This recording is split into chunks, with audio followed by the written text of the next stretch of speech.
Hey, good morning everyone. Thursday morning, the 4th of February 2021.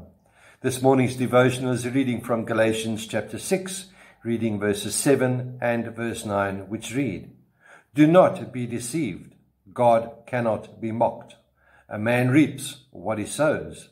And verse 9, "Let us not become weary in doing good, for at the proper time we will reap a harvest if we do not give up."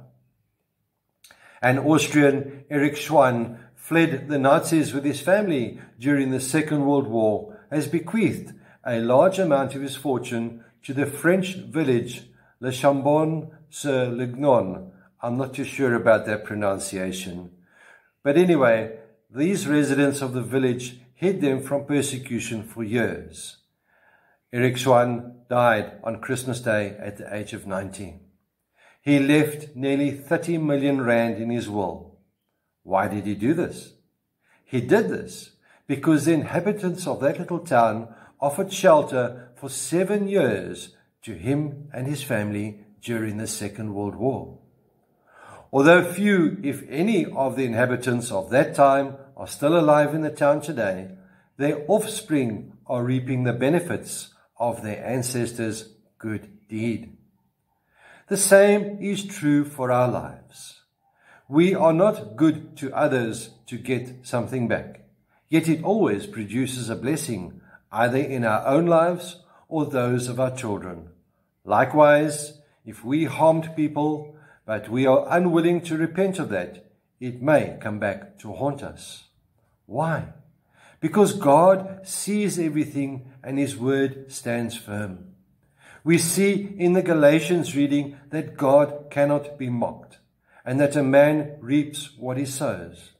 But here is the motivation for us as well in verse 9. "Let us not become weary in doing good, for at the proper time we will reap a harvest if we do not give up."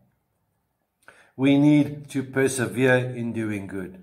Like planting a fruit tree, we do not eat of the fruit while it is still green, because it is bitter and hard. Rather, we wait until the right time when it is ripe, and then we enjoy the delicious fruit. Here is a challenge for each and every one of us to think and pray about.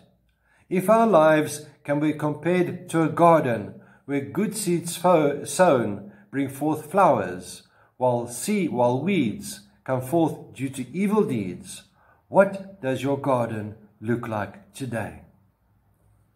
Let us ask God to help identify the weeds in our lives that might cause a blockage in our relationship with Him. Let us also be bold enough to get rid of the weeds while looking for the opportunities to grow good seeds. Good seed always has a benefit, even if only your offspring will experience it. My dear friends, with those few words, my prayer is, may the Lord be with you, may He bless you, may He cause His face to shine upon you, and be with you always. Goodbye.